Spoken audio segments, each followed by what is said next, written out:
The transfer portal not open yet. Grad transfers are able to be in there. If you have announced your intentions to enter, then pretty much everyone knows where you're going to be. Starting to enter into like plans to enter season, if you will. Again, follow Pete Nakos on Twitter. Follow the On Through Transfer Portal account on Twitter. Just get dialed into the nth degree, all those things. Also, subscribe to the show here. I want you all a part of this. The transfer portal is buzzing, continues to buzz. Conor Wegman, Texas A&M quarterback, after losing his starting job to Marcel Reed, you understood, okay, probably not going to stay in College Station. All right, he's got a good head on his shoulders. He can probably go play somewhere else. He has announced his intentions to enter the transfer portal, and he did this under the cover of the rankings reveal on Tuesday night, which I thought was maybe, if it was a coincidence, it's a very interesting coincidence. The schools that are being tied to him right now, schools like Houston, Syracuse, the thing with Conor Wegman, the reason why he wasn't able to stay the guy at A&M, for me, is a lack of mobility, is what I could tell. Marcel Reed and his legs gave them the best chance to win football games and the best chance to stay alive in football games, so you pivot there. I'd love to see Conor Wegman be somewhere else besides the SEC. I'd love to see Conor Wegman be somewhere where there's not going to be for like just freak show defensive ends chasing him around. Not to say that there's any drop off you go to the Big Ten or there's not still great defensive line play in the ACC or in the Big 12, but like for the most part, you see a lower frequency of that. And Syracuse, to me, makes a lot of sense. I think Conor Wegman and his play style, like the mobility deficiency is maybe very similar to what Kyle McCord was at Syracuse. I also love the fact that Kyle McCord went to Syracuse and balled the heck out under Fran Brown, kind of revamped his college career. If I'm Conor Wegman, I take a close look at Syracuse. And I've said that for a couple of these different guys, but Syracuse, man, the portal blueprint to take a quarterback and have success. Also, who would want to play for Fran Brown? Food for thought. So that'd be my pick there. Again, these are not predictions. We have predictions for you now once the portal fully opens and we have a good gauge for everyone that's going to be in there. Another quarterback that jumped in, though, Jackson Arnold, quarterback at Oklahoma. A lot of excitement coming into the year. 5-star caliber player coming to Oklahoma. A lot of praise and accolades and hype. The year did not go the way that he wanted. And I'll say this. I think as much flack as Jackson Arnold is catching, and as much of that flack is deserved, I don't think we know how good he really is just yet. Like, to me, it would be more wildly surprising for us to just all be wrong on Jackson Arnold than for him to not be any good, right? Because the whole industry pretty much had Jackson Arnold as a 5-star.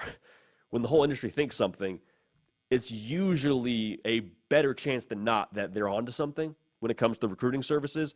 The reality is this season for Oklahoma, the wide receiver position was supposed to be a strong point.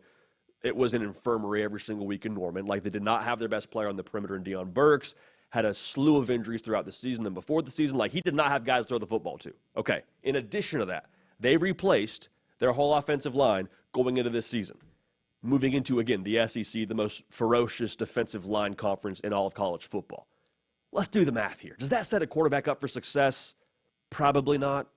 Is that all on Jackson Arnold, his first year as starting quarterback, to have no receivers and a subpar offensive line? Do we really get the best gauge for him? I don't think so. Auburn is a school that's been mentioned in relation to Jackson Arnold that could be in the sweepstakes. That's intriguing to me because of the RPO system with Hugh Freeze. Now, I'm curious to see how the board shakes out for Auburn when it comes to portal quarterbacks. Fully expect them to take one. Do you take a Jackson Arnold over a Caden Salter? I don't know. There's some familiarity for Caden Salter with Hugh Freeze. There's some familiarity for Hugh Freeze with Caden Salter. But seeing Jackson Arnold and the mobility he showed against Alabama, not a bad piece of tape to put on film there. So we'll see what happens with Jackson Arnold. But again, I'm not buying the idea that the kid just can't play football. I think the situation was no win and put him at a disadvantage when he was there. Jackson Arnold obviously is not the only one in the portal. As I mentioned, Conor Wegman. Dane Key, receiver from Kentucky. He's going to be in the portal.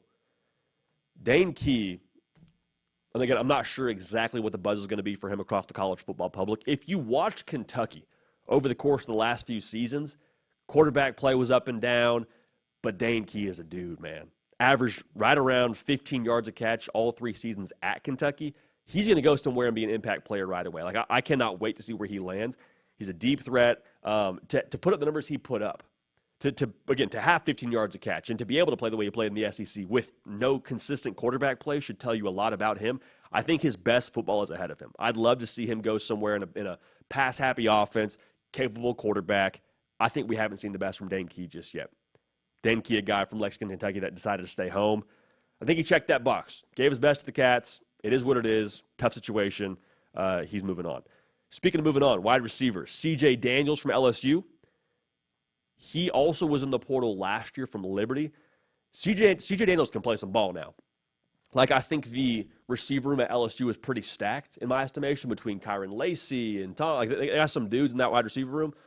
I think for C.J. Daniels, I don't question if he can play the position or play at a high level. I think we saw him at times do some good things for LSU. At Liberty, though, he's a 1,000-yard receiver.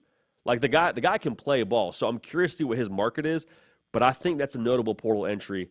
Very, very intrigued to see where he ends up. You wonder a little bit, too, hey, is Auburn in the mix for him? Having played with Hugh in that Hugh Freeze offense at Liberty, is Auburn in the mix for him? Another crowded receiver room, but Keandre Lambert-Smith, you'd have to imagine probably going to the league. So could be a good fit there. But again, the portal, there's a lot going on, a lot of action. This will not be the last time we talk about the portal. We're going to keep a pulse on this thing all the way up and through Portal Monday and want y'all dialed in. So we appreciate you in advance for that. But some big-name quarterbacks, some big-name skill players, a lot still going to happen here. And I have a feeling now that Portal Monday is going to be electric, as it always is.